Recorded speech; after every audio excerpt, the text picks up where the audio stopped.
নিয়ম না মেনে যারা ডুয়েট ভিডিও বানাচ্ছেন তারা আজকের ভিডিওটি দেখুন। এখানে দেখতে পারতেছেন ম্যাচিং সেকশনে এখানে 80% ম্যাচ করার কারণে এই ভিডিওতে কিন্তু কপিরাইট চলে এসেছে এবং অরিজিনাল ভিডিও যার তার কাছে কিন্তু ইস্যু চলে এসেছে। তো এখন এই ভিডিওটাতে বা এই ভিডিওতে যে ব্যবহার করেছে তার পেজে কিন্তু এখন ব্লক মারা হবে। দেখতে পারতেছেন একটা বিষয় আমি আপনাদেরকে শেয়ার করে নিচ্ছি। এই পেজটা কিন্তু মনিটাইজ ছিল। তো আমি মনিটাইজ ছিল এটা আমি কিভাবে বুঝলাম আপনাদেরকে আমি একটু দেখাচ্ছি। এখানে হচ্ছে যে এই পেজের ভিডিওগুলো যারা কপি করেছে তাদের প্রত্যেকের ভিডিও কিন্তু এখানে এই মুহূর্তে চলে এসেছে। তো এখানে আমি এই ভিডিওটাতে ক্লিক করে দিচ্ছি। এইমাত্র আপনারা যে ভিডিওটা দেখলেন সেটা হচ্ছে যে এই ভিডিওটা এবং এই ভিডিওটা কিন্তু যে দেখতে পারতেছেন এই পেজটা কিন্তু মনিটাইজড একটা পেজ এবং এখানে লেখা রয়েছে এই পেজটা মনিটাইজড একটা পেজ এবং এই ভিডিওতে মাত্র 80% ম্যাচ করেছে যে কারণে কিন্তু এই ভিডিওটা ইস্যু চলে এসেছে।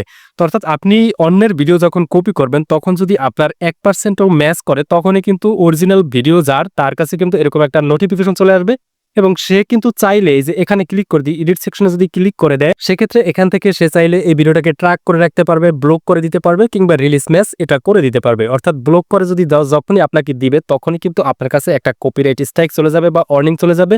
এরকম একাধিকবার আপনি যখন আপনার কন্টেন্টে কপিরাইট খাবেন কিংবা ব্লক খাবেন তখন কিন্তু আপনার মনিটাইজেশনটা চলে যাবে। তো বিষয় হচ্ছে যারা মূলত ডুয়েট ভিডিও নিয়ে কাজ করতেছেন তাদের একটা সতর্ক হওয়ার সময় চলে আসতেছে, কারণ আপনারা অলরেডি জানেন ফেসবুকে কিন্তু কন্টেন্ট প্রোটেকশন একটা টুল চালু করেছে। আমি আপনাদেরকে একদম শুরু থেকে দেখাচ্ছি। এই যে দেখতে পারতেছেন এই যে কন্টেন্ট প্রোটেকশন এই টুলসটা, তো এটা কিন্তু মূলত বাংলাদেশ থেকে বা এটা কিন্তু ওয়ার্ল্ড ওয়াইড ভাবে প্রত্যেককে অ্যাভেলেবল করে দিবে। তখন কিন্তু যখন এই টুলসটা সবাই অ্যাভেলেবল পেয়ে যাবে তখন কিন্তু যাদের অরিজিনাল কন্টেন্টগুলো নিয়ে আপনারা ডুয়েট ভিডিও বানাচ্ছেন তাদের কাছে এরকম একটা অপশন চলে আসবে বা এরকম কন্টেন্ট প্রোটেকশন টুলস থেকে তারা তাদের সেই কন্টেন্টগুলোকে ট্র্যাক করতে পারবে। যেমনটি কন্টেন্ট প্রোটেকশন টুলসে আসার পর এখান থেকে যে দেখতে পারতেছেন যে এই যে মেসেজ কন্টেন্টগুলো যে রয়েছে অর্থাৎ এই পেজের কন্টেন্ট যারা নিয়ে আপলোড করেছে তাদের প্রত্যেককে কিন্তু এখানে চলে এসেছে, কে কত % ব্যবহার করেছে তার সম্পূর্ণ কিন্তু এখানে দেখাচ্ছে। তো আমি যদি এখানে সি অল অপশনটিতে ক্লিক করে দেখাই যে এখান থেকে একটা ডুয়েট ভিডিও আমি আপনাদেরকে দেখাচ্ছি যে ভিডিওটা আমি একটু আগে দেখালাম সেই ভিডিওটাকে দেখাচ্ছি এই যে এই ভিডিওটা। তো এই ভিডিওটা কিন্তু ডুয়েট ভিডিও যে করেছে সে কিন্তু আসলে প্রপার রুলস মেনে সে ভিডিওটা করতে পারে নাই, যে কারণে কিন্তু এখানে কিন্তু এই যে 80% ম্যাচ চলে এসেছে এবং এখন কিন্তু এই ভিডিওটাকে ব্লক করে দেওয়া হবে। আর যখন তাকে ব্লক করে দেওয়া হবে তার মনিটাইজেশনটা চলে যাওয়ার সম্ভাবনা থাকবে।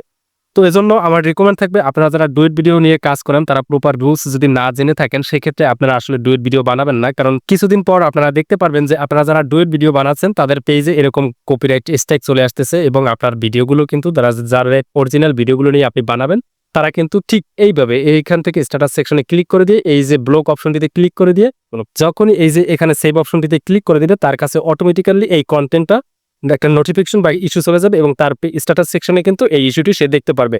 এভাবে একাধিকবার সে যখন কপিরাইট স্ট্রাইক খাবে তখন কিন্তু অটোমেটিক্যালি তার পেজের মনিটাইজেশন চলে যাবে।